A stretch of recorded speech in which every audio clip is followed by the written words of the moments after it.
Pertemuan kedua ini sebetulnya melanjutkan dari yang kemarin ya. Sebelum saya menjelaskan lebih lanjut, kemarin kan sebenarnya sudah di sedikit saya jelaskan tentang struktur blockchain ya. Sebentar saya tampilkan lagi simulasinya. Kemarin itu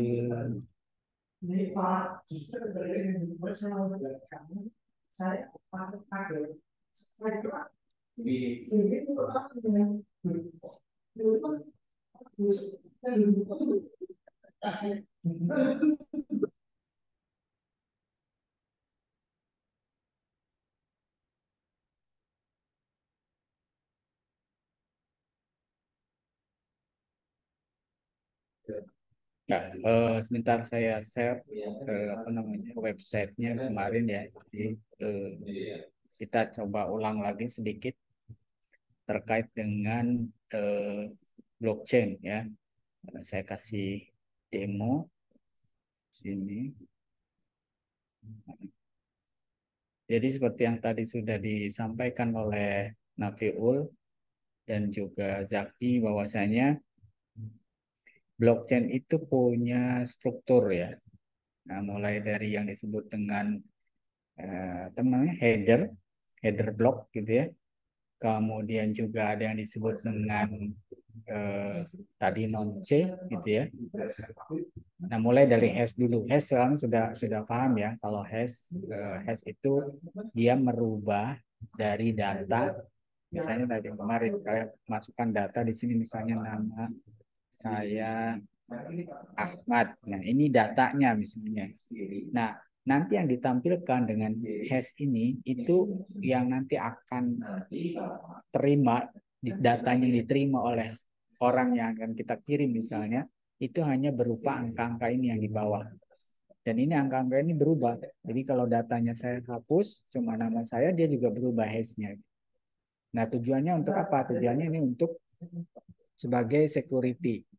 Ya, contoh yang aplikasi mungkin kayak di WhatsApp gitu ya. Di WhatsApp kan ada biasanya ada keterangan data encrypted. Data encrypted itu apa? Kalau kalian ngirim teks misalnya di WhatsApp, itu bahkan si WhatsApp sendiri itu nggak tahu kalian ngirim ngirim kalimat apa itu nggak tahu karena yang dikirimkan ke servernya si WhatsApp itu hanya dalam bentuk angka-angka ini. Nah, kalau dia mau tahu maka dia harus melakukan yang namanya decrypt. Nah, ketika dilakukan decrypt, jadi dikembalikan lagi dari angka-angka ini menjadi tulisan ini, itu namanya decrypt. Jadi ada encrypt, ada decrypt.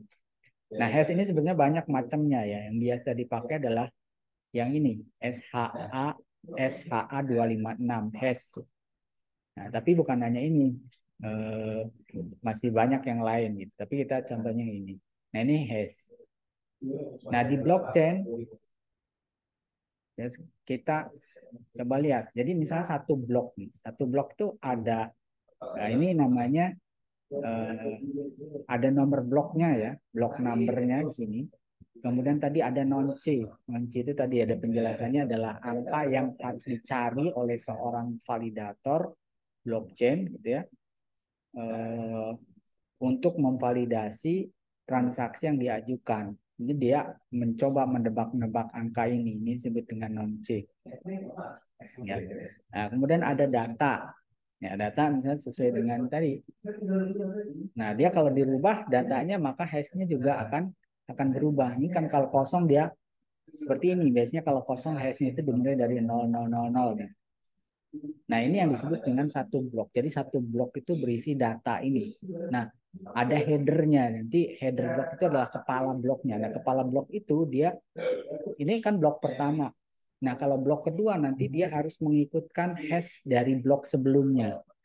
Ya, jadi ada previous hash yang dicantumkan di blok misalnya blok pertama. Nanti kalau blok kedua itu harus mencantumkan hash blok pertama sehingga satu blok dengan blok lain itu terkonek ya. Makanya disebut dengan blockchain ya. Nah, ini apa namanya? Yang disebut dengan ini satu blok. Nah, kalau banyak blok disebut ya blockchain tadi. Bloknya saling terkait. Nah, Ini blok nomor 1, blok nomor 2, blok nomor 3 gitu ya. Nah, ini kita lihat kalau di blockchain itu di blok kedua nih. Ini dia harus mengikutkan previous hash-nya, previous hash dari blok 1. Nih, kan sama. Jadi previousnya harus dicantumkan di blok kedua. Nah, dia blok ini sendiri nanti di hash. Ya, di mana hash-nya itu mencakup previous hash-nya. Nah, ini fungsinya untuk mengelingkan. Misalnya blok apa namanya? Blok ketiga, lihat di sini dia mencantumkan previous hash dari blok kedua. Gitu. Makanya disebut dengan blockchain karena saling terkait. Blok kedua itu harus nyambung dengan blok satu, blok ketiga itu harus mencantumkan hash blok kedua, previous hash blok kedua. Makanya disebut ada previous hash-nya. Itu sehingga saling terkait satu blok dengan satu blok yang lain. Kemudian setiap blok ini punya data masing-masing. Kalau ini datanya masih kosong nih, makanya hijau semua. Kalau misalnya di sini saya masukkan data misalnya seperti ini, misalnya, maka dia akan merah karena hash-nya berubah kan. Hash satunya kan berubah. Sedangkan hash satu ini harus nyambung dengan hash kedua. Nah, kalau tadi kan hijau karena sebelum ada datanya, karena ini nyambung. Tapi begitu blok satunya saya rubah, saya isi datanya, maka hash-nya berubah dan tentu saja ini nggak sama. Biar sama gimana? Maka ini harus dilakukan, ini harus di mine. Maka dia akan keluar hash baru. Nah, ini nyambung nih. Nah, ini masih merah gitu ya. Ini masih merah, maka ini juga nanti harus di main lagi. Nah, terus seperti itu. Nah, ini fungsinya untuk apa? Fungsinya juga untuk security, keamanan. Jadi yang saya sampaikan bahwa blockchain itu hampir pasti atau sangat sulit untuk bisa menghack. Kenapa? Karena kalau misalnya satu data itu nggak sama, maka yang blok berikutnya ini bisa dianggap tidak valid. Jadi datanya tidak valid. Kalau ada satu data yang tidak valid, ya blockchain-nya tidak diterima atau data tersebut tidak diterima, ya data yang dimasukkan. Nah, itu fungsi dari apa namanya?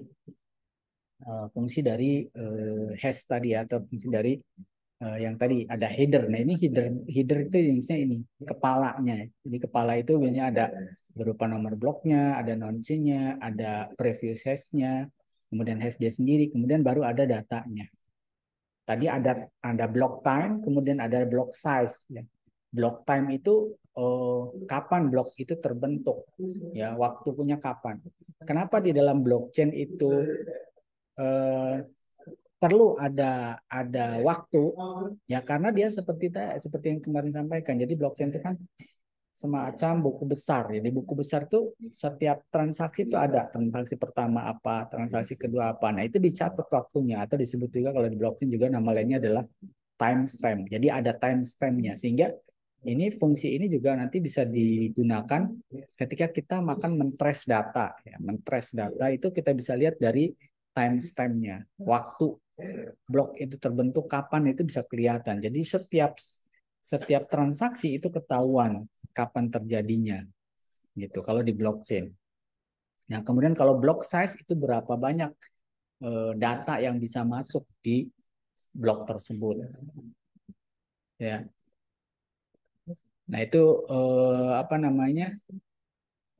Ilustrasinya. Kemudian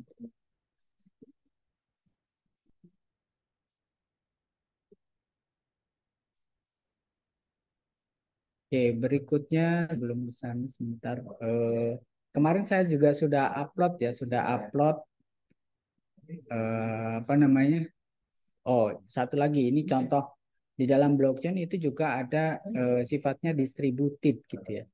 Distributed itu apa? Yang kemarin bahwa ketika ada satu transaksi, maka transaksi itu akan di-share ke seluruh komputer yang tersebar, yang connect di jaringan blockchain tersebut. Nah, itu yang disebut dengan distributed ya. Sebentar tadi. Nah, ini misalnya ini ada peer A ini misalnya si A gitu ya, si A dengan komputernya dia connect ke jaringan blockchain, si B juga dengan komputernya dia connect ke jaringan blockchain, itu semua data dikirimkan ke semua komputer. Si C misalnya ini juga dia connect dengan komputernya dengan data yang sama, gitu. Makanya kalau misalnya ada misalnya jaringan jaringan blockchain Bitcoin itu ada sekitar, kalau kita lihat ya, coba kita cek di eh, Google di sini berapa banyak komputer yang terkonek ke jaringan eh, Bitcoin yang terkenal gitu ya. Nah, coba di sini kita cari how many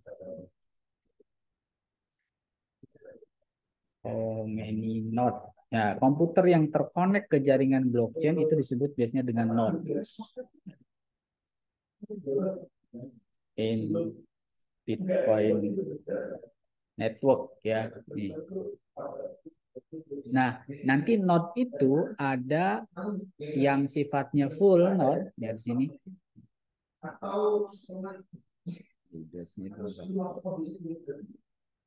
Nah, di sini ada sekitar 10.000 ya. 10.000 full node. Nah, full node itu ada yang disebut dengan full node, ada yang disebut dengan light node. Jadi node itu maksudnya adalah jaringan komputer yang connect ke satu jaringan blockchain. Nah, di Bitcoin misalnya ada 10.000 jaringan komputer yang full node. Full node itu artinya apa? Jadi semua kopi transaksi itu dia punya. Nah, semua kopi transaksi itu dia punya, dia kopikan di komputernya. Berarti dia masuk ke dalam full node. Tapi kalau yang light node, jadi ada yang full, ada light. Kita cek ya apa bedanya. What is difference between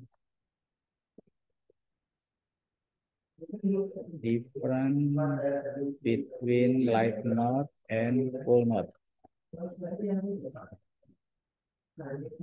Full node and light.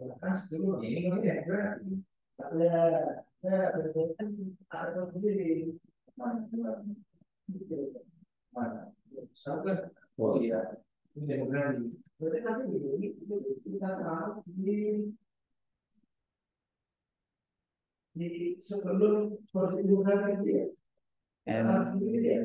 light node.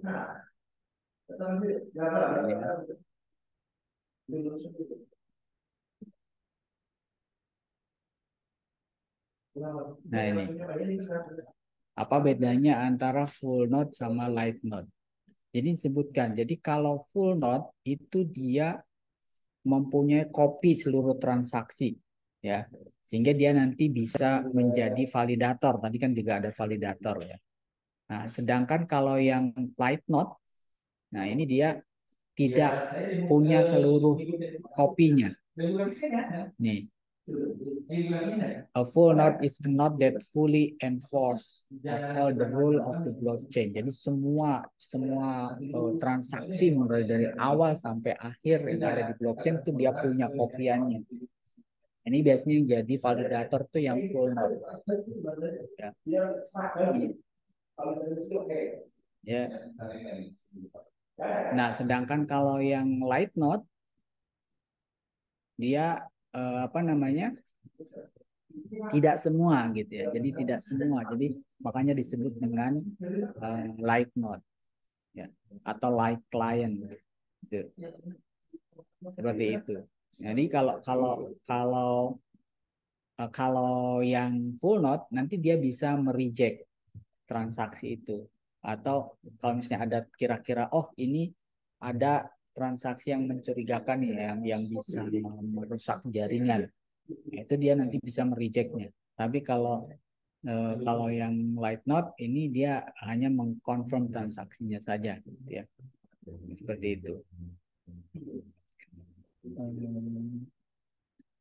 Sebelum ke sana saya ingin menjelaskan bagaimana cara kerjanya blockchain ya. Berarti kalian bisa di sini ya. How blockchain work. Nah, ini. Nah, di situ nanti ada kita lihat gambarnya. Jadi cara kerja blockchain itu seperti apa sih gitu ya. Nah, di sini ya. Mungkin saya pilih ini yang sama sebetulnya, tapi saya pilih yang lebih deh. Nah, ini.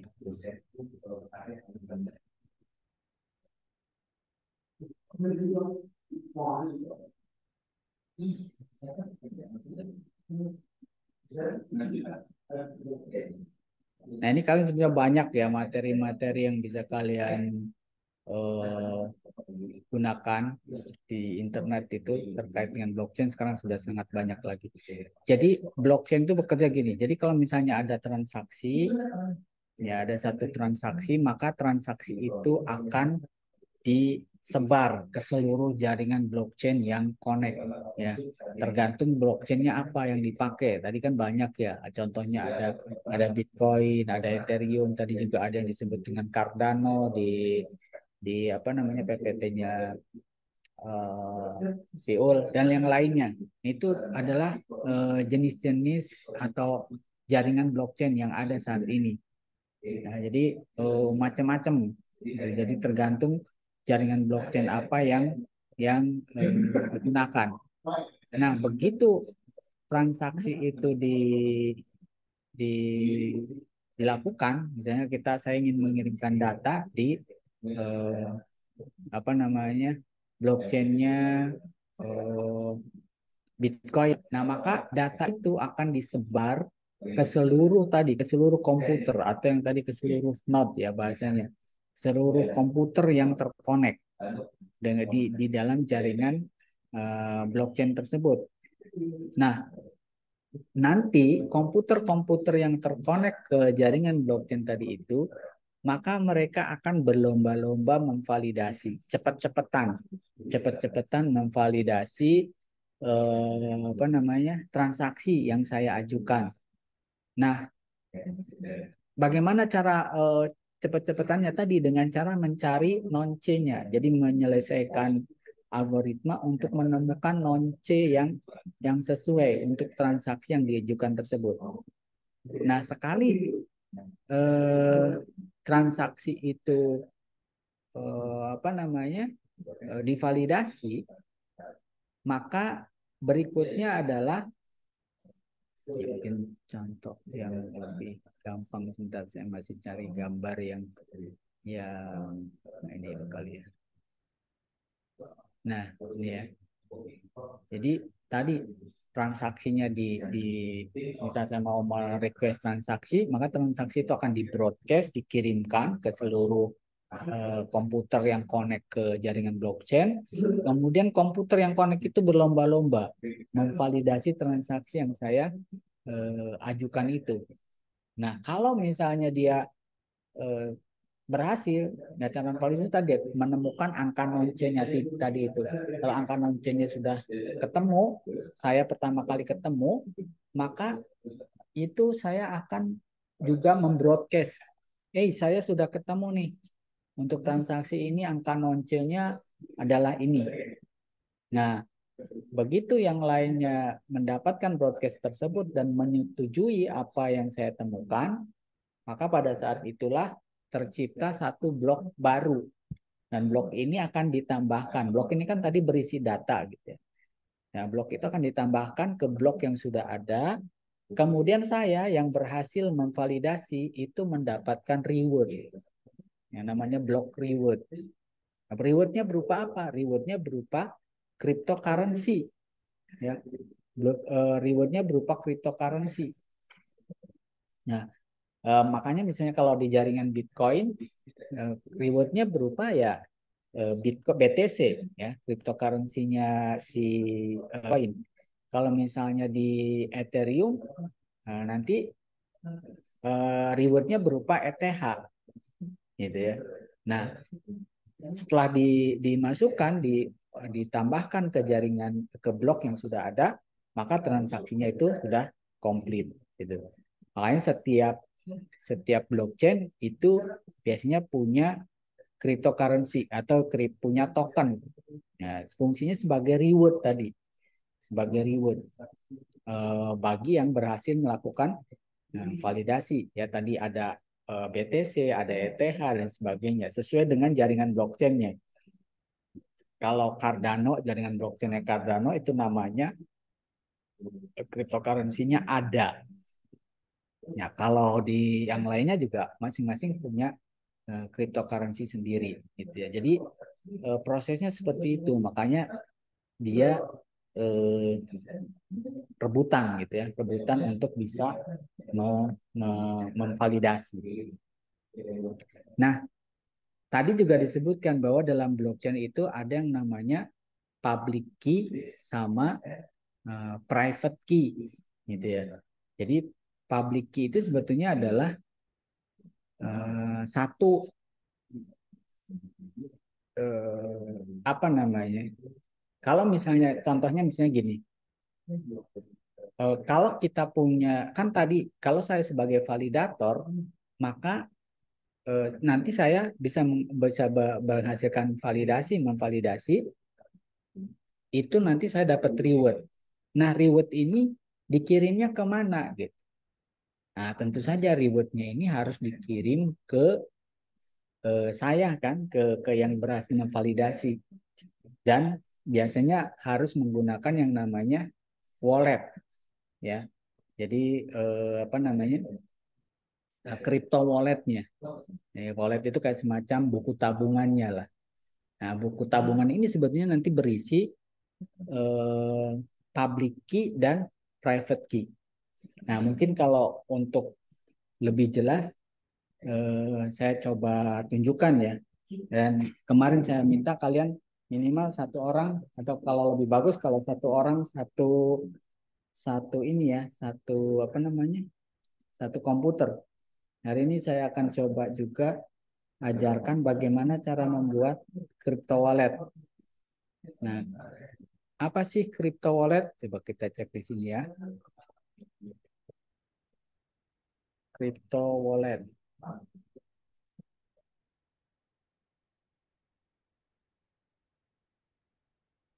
Nah, crypto wallet yang terkenal itu adalah MetaMask. Nah, ini.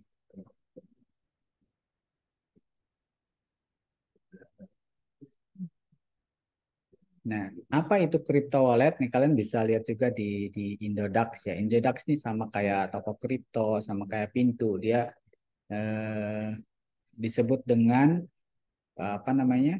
eh, Central Exchange ya. Jadi kalau kalian dengar istilahnya Central Exchange atau disingkat CEX gitu ya. CEX ini adalah tempat jual beli kripto lah istilahnya. Nah, disebut dengan centralized exchange. Exchange itu biasanya digunakan untuk dijual beli saham ya. Tapi ini untuk kripto. Nah, disebut dengan centralized X-nya itu adalah exchange. Jadi tempat jual beli kripto itu. Nah, itu contohnya adalah Indodax, kemudian toko kripto, Pintu, rekeningku kalau yang Indonesia ya. Kalau orang negeri ada Binance, ada Bitmax dan lain sebagainya. Banyak. Nah, tadi ya apa yang dimaksud dengan crypto wallet? Nah, kita cek di sini ya, pada definisinya. Nah, di sini. Jadi crypto wallet itu merupakan aplikasi dompet wallet digital. Kita dompet itu untuk menyimpan kripto yang berguna untuk menyimpan, mengelola, dan melakukan transaksi kripto. Nah, kalau contohnya dianalogikan, crypto wallet itu adalah kayak akun banknya lah. Ya kan, punya akun bank gitu ya, untuk nabung. Nah, ini kalau di kripto namanya crypto wallet. Nah, dia eh, keuntungan crypto wallet. Ini tadi kalau saya jadi validator, saya dapat reward ya nanti reward itu bisa ditaruh di crypto wallet. Atau misalnya kalau ada orang yang mau ngirim cryptocurrency, Piul misalnya mau ngirim ke saya berapa ETH atau berapa BTC. Nah, tangan saya tinggal ngasih alamatnya. Nah, nanti ada yang disebut dengan wallet address. Jadi ada crypto wallet, ada yang disebut dengan ada juga yang disebut dengan wallet address, alamat walletnya ya, wallet address. Nah, kalau di bank ini kayak semacam nomor rekeningnya. Nah, wallet address. Ya, jadi kalau ada orang yang tahu wallet address kita, ya tinggal ngirim saja tanpa melalui perantara gitu. Nah, kemudian ini dia keamanannya tinggi ya karena tadi menggunakan enkripsi gitu ya. Kemudian crypto wallet ini juga nggak seperti akun bank. Kalau akun bank itu kan ada akun, nomor rekeningnya, ada namanya. Nomor rekening ini tuh dia namanya siapa. Nah kalau di crypto wallet itu nggak perlu tahu namanya siapa. Ya, makanya bisa anonim. Yang penting tahu wallet address-nya kita sudah bisa kirim. Nah makanya memang di salah satu sisi kelemahan dari blockchain ini, teknologi blockchain salah satunya kalau dipakai untuk misalnya pembiayaan terorisme misalnya. Nah, itu enggak apa kan sulit dilacak. Saya apa misalnya ada orang ngirim dana teroris pakai kripto, itu dia nggak tahu ngirimnya ke siapa atau siapa yang ngirim karena yang diketahui cuma wallet address-nya doang. Atau misalnya korupsi juga sama sekarang. Korupsi nah, kalau misalnya atau swap, tolong swapnya uang swapnya kirim berupa kripto aja. Nah, ini banyak dipakai juga. Jadi dia nggak bisa diakses, nggak bisa tahu tuh siapa yang ngirim dan ngirim ke siapa nggak ketahuan karena yang diketahuinya cuma wallet address, cuma angka-angka saja, nggak ada nama orangnya. Itu bedanya antara uh, yang pakai blockchain ya, yang pakai kripto ini sama yang di bank gitu. Kemudian pencatatan transaksi. Nah, di kripto setiap transaksi kan tadi itu tercatat dan setiap orang itu bisa ngecek transaksinya apa. Nah, tapi nggak tahu siapa yang melakukan transaksi. Nah, itu bedanya. Nah, cara ngeceknya gimana? Contohnya kalau yang menggunakan jaringan blockchain-nya Ethereum, kita bisa masuk ke yang namanya Etherscan ya. Etherscan.io ini akan terdetek siapa yang melakukan transaksi apa, berapa besar. Kita cek di sini ya, di Etherscan.io.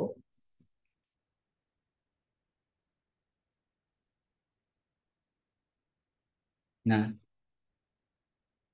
lihat di sini, ini 16 detik yang lalu, ini ada blok yang terbentuk nih, nomor bloknya.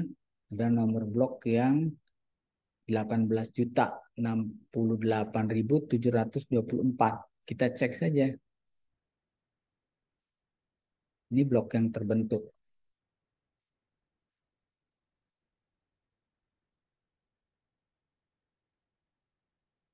Ini di jaringannya Ethereum ya, kalau yang Etherscan ini. Atau ini misalnya, ini 16 detik yang lalu, ini ada orang ngirim 0,040332 ETH dari alamat ini, from ini, OX ini namanya wallet address to OX ini. Nah, ini juga wallet address. Jadi ada orang yang ngirim. Ini ya kalau ini informasi tadi bloknya ya, blok numbernya. Ini ada blok number. Ini nomor bloknya. Ini ada timestamp-nya ini tadi. Timestamp. Kemudian, nah ini dia berhasil melakukan validasi. Dia dapat block reward. Tadi yang disampaikan. Dia block rewardnya ini.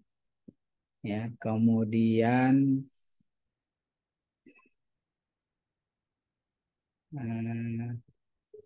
ini juga ada gas fee-nya. Ada gas yang digunakan. Gas fee itu eh, sebetulnya contohnya kalau kita mau, saya misalnya mau mengajukan transaksi, maka saya harus untuk bisa memberikan reward tadi, saya harus menyiapkan, oh saya menawarkan loh kalau kamu berhasil eh, apa namanya memvalidasi, ini terutama kalau yang di Ethereum ya, itu nanti dapat fee. Nah, fee-nya didapatkan dari gas fee ini. Nah, juga gas fee ini didapatkan juga sebetulnya untuk menjaga apa? Menjaga makanya disebut gas. Itu kan gas itu kayak mobil gitu ya. Mobil itu bensinnya. Nah, jadi dia kalau bensinnya ini terlalu kecil, prosesnya lambat, maka sebelum dia divalidasi selesai bisa jadi misalnya gasnya sudah habis, ya, sehingga dia tidak bisa diproses. Nah, itu adalah gas fee. Oke, contoh yang tadi ya, ini kita bisa ngecek transaksi di sini nih. Ini ada yang ngirim tadi ya, ada yang ngirim 0,040332 ETH. Nih, ini adalah transaction hash-nya. Jadi eh, hash transaksinya ini statusnya sukses. Dia datanya dimasukkan ke blok nomor yang di sini dan ada 17 blok konfirmasi yang ada 17 data berarti yang di blok ini ya. Ini timestamp-nya. Nah, dia ngirim dari alamat atau wallet address ini. Ini kita lihat nih wallet address-nya. Nah, dia punya di wallet address yang itu dia punya ini ETH-nya ya, jumlah ETH-nya 136 ETH. Sekarang tinggal dikalikan satu ETH sekitar 20 jutaan berapa itu. Ya, ini ETH value itu ya. Kalau di dolar segini 221 ribu dolar. Nah, kemudian mana tadi?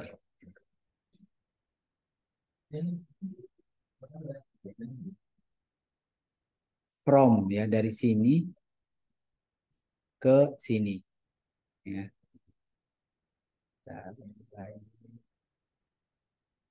Contoh yang lain, ini yang lumayan besar nih, ngirim 0,7 ETH.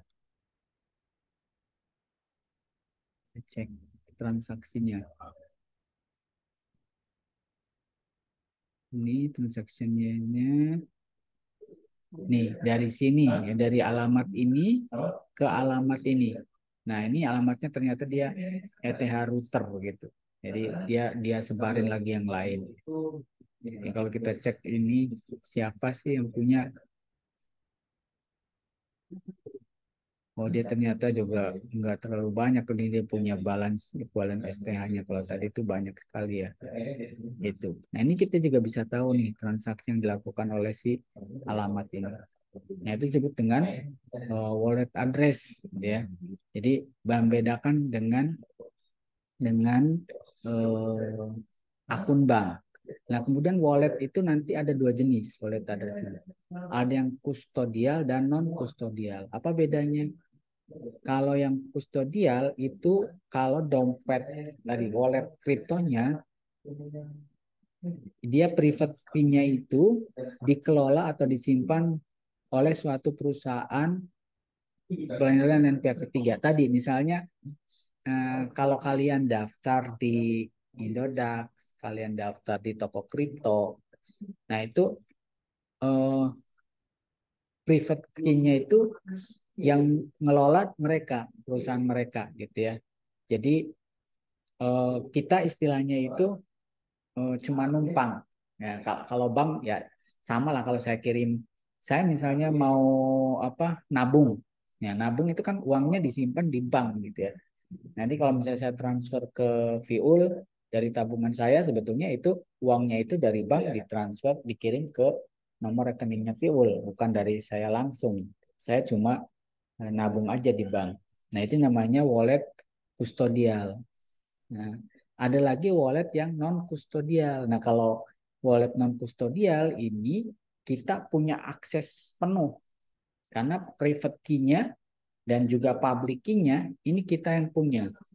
Nah, yang pakai tadi ya, pakai kalau kita bikin wallet di MetaMask, nah itu termasuk ke dalam sini wallet non kustodial.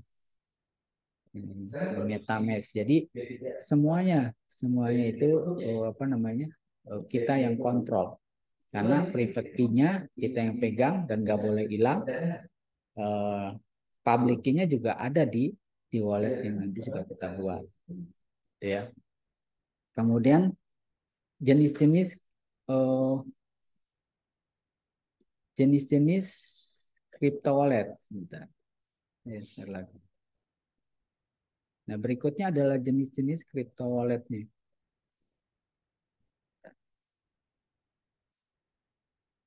Hmm. Ada yang disebut dengan cold wallet. Ya, cold wallet ini untuk menyimpan kripto, tapi dia tidak terhubung, walletnya ini tidak terhubung dengan eh, internet gitu. Jadi contohnya kan tadi setiap wallet itu nanti kita kalau punya wallet itu ada yang namanya private key, ada yang namanya public key. Kalau public key nggak masalah orang lain tahu karena itu kayak semacam akun bank kita, nomor rekening kita gitu ya. Kan kalau yang penting orang bisa ngirim uang ke saya kalau saya punya nomor rekeningnya. Tapi yang nggak boleh tahu itu adalah password dari nomor rekening itu. Nah, passwordnya itu yang disebut dengan private key. Nah, kalau public key-nya, nah itu siapa saja nggak masalah tahu gitu ya. Tapi private key-nya itu nggak boleh. Nah, kalau yang menggunakan code wallet, eh, ya itu biasanya dia berupa, misalkan walletnya itu berupa kayak semacam hard disk gitu ya, semacam hard disk. Nah ini dia tidak terhubung ke internet, jadi kemungkinan orang bisa menghack juga sangat susah. Nah, kalau dia mau ngirim apa-apa baru dikonekkan ke internet si eh, alatnya ini. Nah itu disebut dengan cold wallet. Nah, kemudian ada juga yang disebut dengan eh, di sini warm wallet ya. Warm wallet berarti dia di internet. Jadi sudah connect ke internet gitu ya. Nah, ini memang agak agak ya agak riskan karena kalau dia tahu private key dari wallet kita, maka dia bisa mengambil apa yang ada di wallet kita. Nah, yang paling riskan lagi juga yang disebut dengan hot wallet atau hot storage. Nah, ini jenis dompet yang terhubung dengan internet. Gitu. Seperti itu. Nah, sekarang bagaimana cara membuat wallet? Nah, ini tadi yang saya sampaikan ya. Jadi eh, kita akan coba di pertemuan kedua ini membuat crypto wallet. Nah, jadi saya harapkan kalian pegang komputer masing-masing dan kalau bisa pakai browser Chrome ya. Karena si MetaMask ini dia eh, kita akan coba yang pakai MetaMask ya, crypto wallet yang pakai MetaMask karena ini yang paling populer. Nah, ini dia di Chrome itu sudah ada ininya, sudah ada apa namanya? Sudah punya eh, apa namanya tuh? Extensionnya. Jadi sudah ada extensionnya di Google Chrome. Oke, sebentar. Saya coba gunakan komputer yang lain untuk share ya. Karena kalau yang di komputer yang ini menggunakan Mac, coba pakai komputer ini.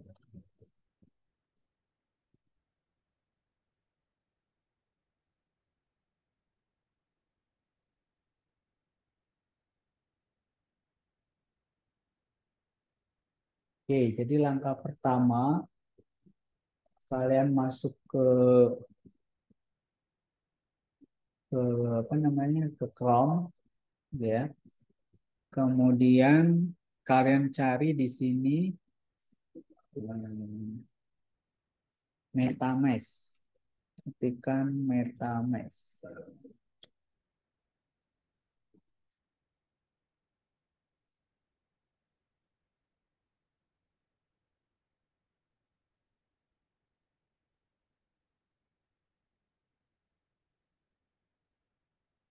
Ya, sudah terlihat.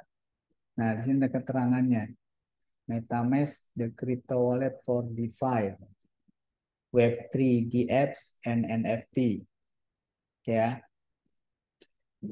Nah, kalau sudah klik saja ini MetaMask-nya.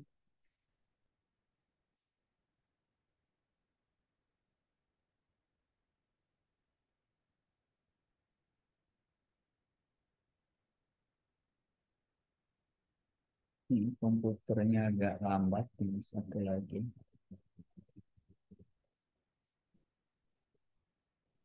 Oke, kalau sudah klik download di sini.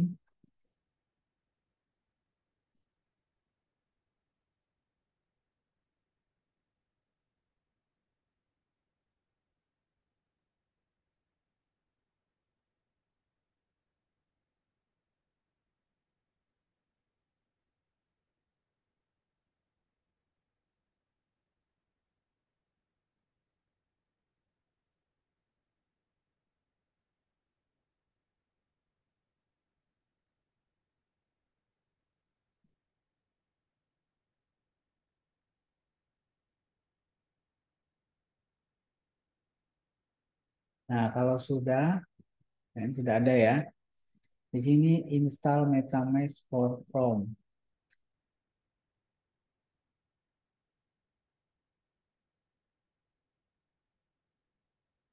Klik install MetaMask for Chrome ya.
Oke, kalau dia sudah berhasil, ini belum belum nampak di ininya ya, di Zoom. Dia akan keluar tampilan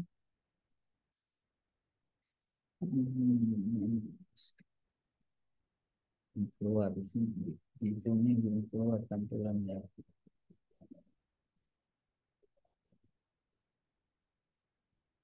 Oh ini akan keluar seperti ini ya.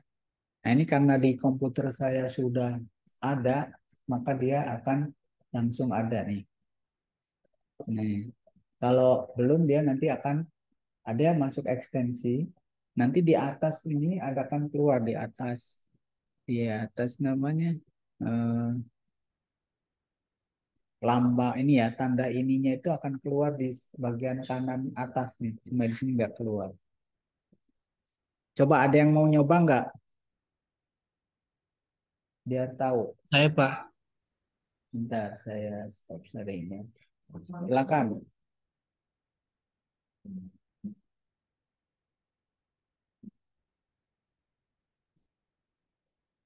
Oke, nah ini klik I agree to MetaMask. Nah, di situ ada buat dompet baru. Nah, klik. Oke, nah ini ya. Ini juga ke bawah langsung saya setuju aja. Nah, kalian harus masukkan kata sandi. Ini boleh ditutup dulu. Ini minimal 8 karakter harus sama. Masing-masing ya, semua masukkan kata sandinya.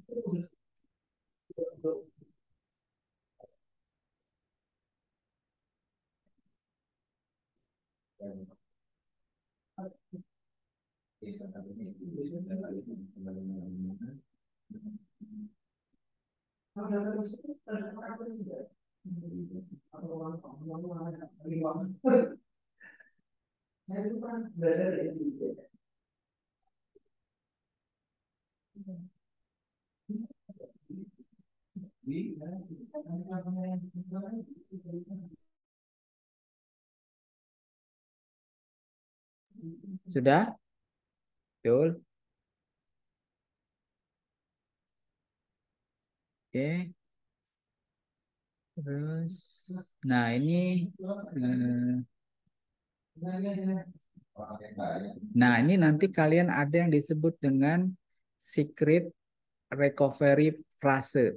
Nah, bedanya antara blockchain dengan yang sistem yang biasa. Kalau sistem biasa itu kan passwordnya itu misalnya tadi ya cuma 8 gitu.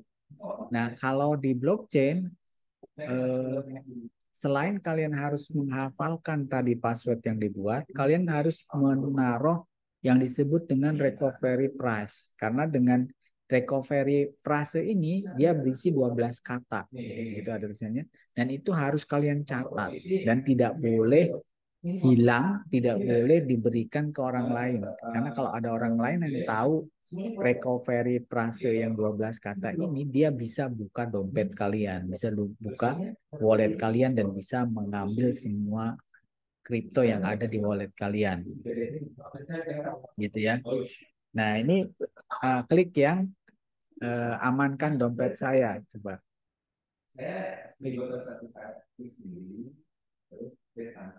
Nah, di sini ada yang ya, ini kan belum tampil nih. Nah, ini nanti tidak boleh ada orang yang tahu karena di sini adalah 12 frase, contoh frase yang harus kalian catat benar-benar, tidak boleh hilang, tidak boleh ada orang lain yang tahu karena kalau kalian hilang ini, kalian tidak dan kalian lupa password yang tadi itu, kalian tidak bisa membuka dompet kalian. Jadi tidak bisa dimanfaatkan dan kalian tidak bisa ngapa-ngapain.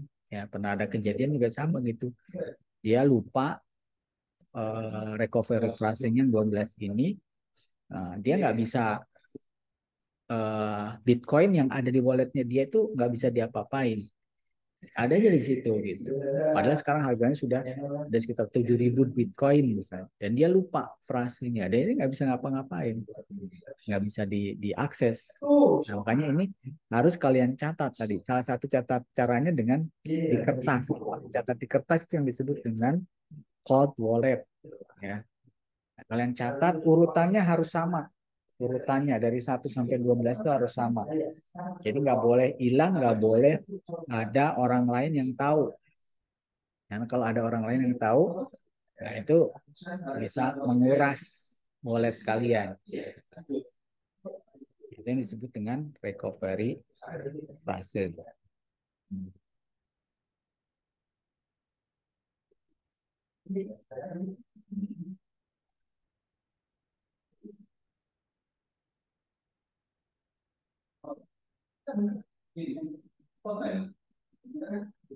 Kalau sudah bisa kembali lagi. Kalau sudah dicatat ya, nanti ditutup lagi supaya siapa saya juga nggak tahu.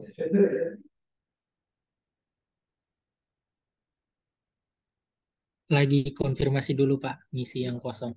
Ya, nah itu kalau kalian nanti apa misalkan pindah pindah perangkat gitu ya, kalian pindah perangkat, kemudian kalian tidak ingin bikin wallet baru lagi, tinggal kalian masukkan 12 frase kata tadi itu, maka dia akan membuka wallet kalian.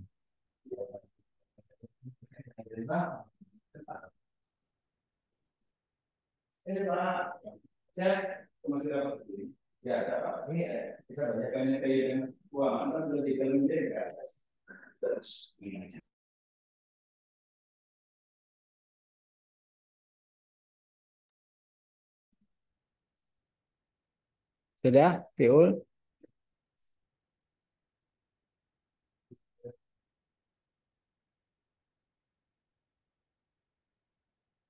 Oke, nah kalau sudah, nah ini supaya dia tampil di browser kalian, dia harus disematkan ya.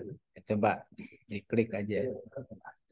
Nah, dia akan selesai, nanti akan keluar di situ.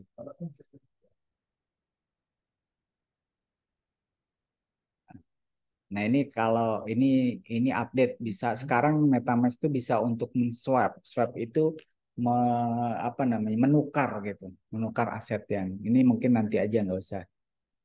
Udah di close aja.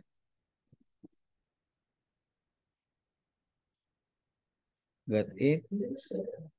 Nah, ini kalian sudah ada nih.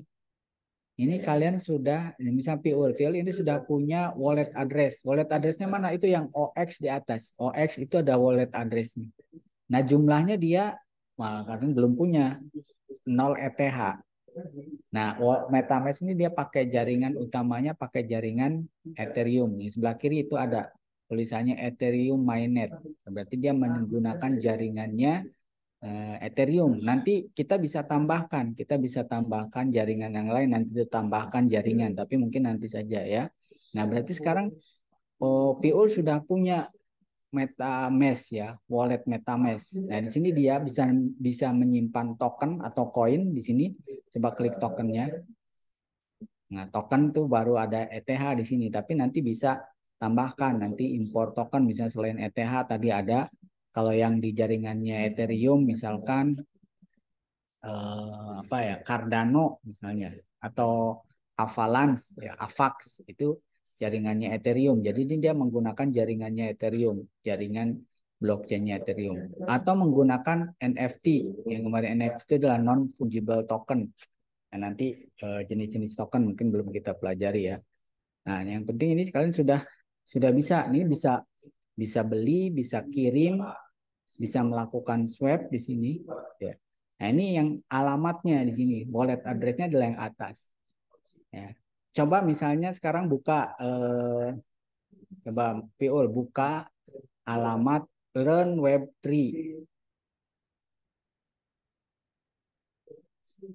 Learn, kamu klik aja, ketik Learn Web3, Learn. Learn. Di atas. Ya atau di tengah di situ juga sama. Learn web3.io tuh ada. Nah, ini kalian bisa belajar, sebenarnya bisa belajar blockchain di sini atau belajar Web3 di sini gratis dan bahkan bisa dibayar. Bisa dibayar pakai token ya. Ada itu coba terus ke bawah. Sign in coba sign in.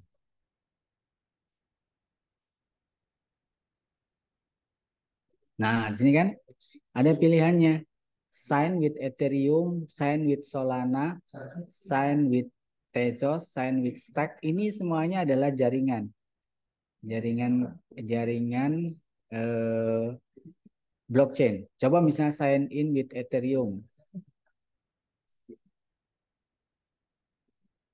Ya kan dia minta connect wallet. Nah, kan Piul sudah punya MetaMask. Coba MetaMask. Nah,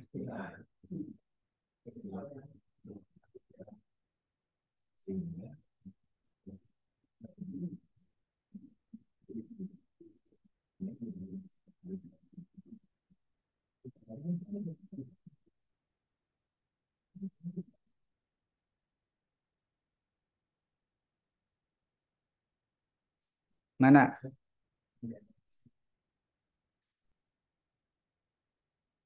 Dia belum.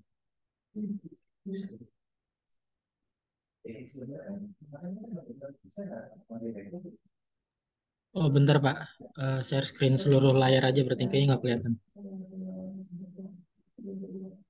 Bisa. Nih, Pak. Nah, ini kan ada dia. Ada dia permintaan masuk. Nah, ini yang tadi disebut dengan apa namanya digital signature. Nah, digital signature jadi dia connect ke wallet kita. Nah, kalau kita mau izinkan, ini kan ada tuh kan, ada ID rantainya, ada nonce-nya, gitu kan. Nah, ada pesannya apa gitu. Nah, ini yang disebut dengan digital signature. Klik masuk berarti oke, berarti kita setuju. Nah, otomatis dia di yang kanannya ini muter kan gitu ya. Dia akan connect ke eh, wallet kita, ke walletnya Piul tadi ya, ke wallet MetaMask-nya.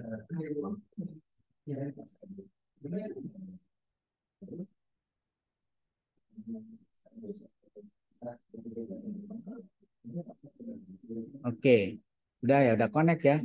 Itu ada atasnya udah berubah belum? Udah connect biasanya. Next, next. Nah, di sini sekarang komplit. Nah, itu apa tuh? Oh, ini enggak. Ini apa, Mas? Ini masukin email ya. Masukin email. Ini untuk memverifikasi.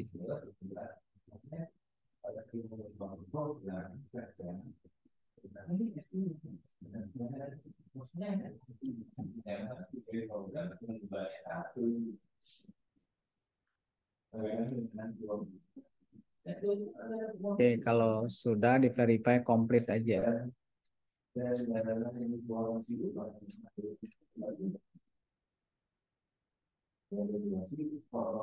Nah, itu udah dikirim dia notification code-nya.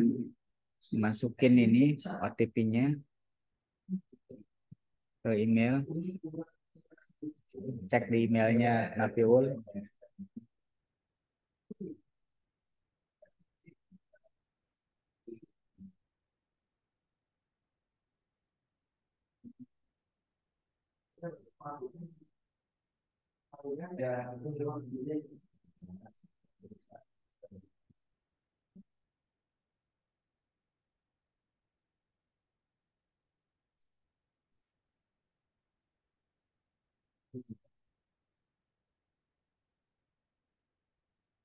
Udah ya. Nah, ini coba diklik aja. Tunggu. Dapat poin tuh. Nah, itu sudah terkonek kan? Nih, yang atasnya nih itu. Itu connect ke walletnya, wallet MetaMask-nya Nafiul. Nah, kalau udah kayak gini, kalian bisa mulai tuh belajar. Terus ini kan learn, build, and earn. Jadi kalian belajar atau kalian bikin apa aplikasi, tapi kalian juga dapat token nanti, dapat kripto. Itu. Nah, itu enaknya kalau di blockchain atau Web3. Kalian belajar itu juga dapat dapat token, dapat duit. Nah, itu earn XP. Nah, kalau mau cari, kalian cari di Google, cari yang eh, earn by learn by apa earn learn to earn gitu ya, learn to earn, coba di Google itu kalian akan temuin banyak website learn di spasi learn to earn, jadi belajar tapi juga dapat duit. Web misalnya blockchain atau web3 ditambahin.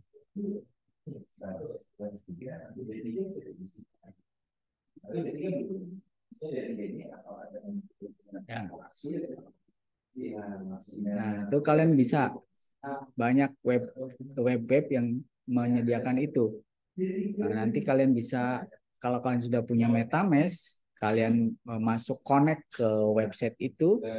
Nah, itu nanti kalian belajar, nyelesain tugas, nanti kalian dapat token.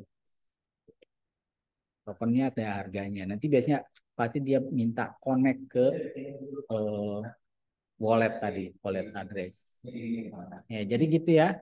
Jadi mudah-mudahan kalian bisa memanfaatkan itu ya nanti.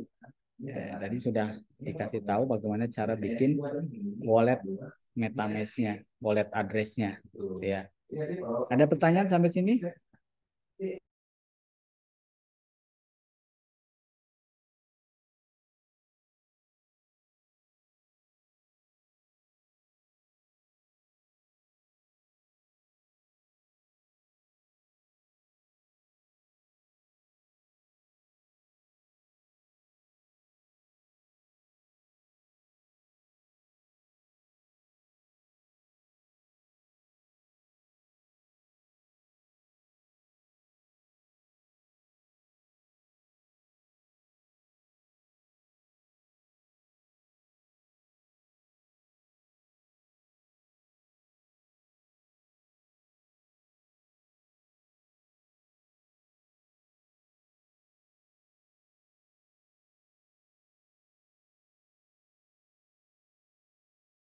Lagi saya cukupkan.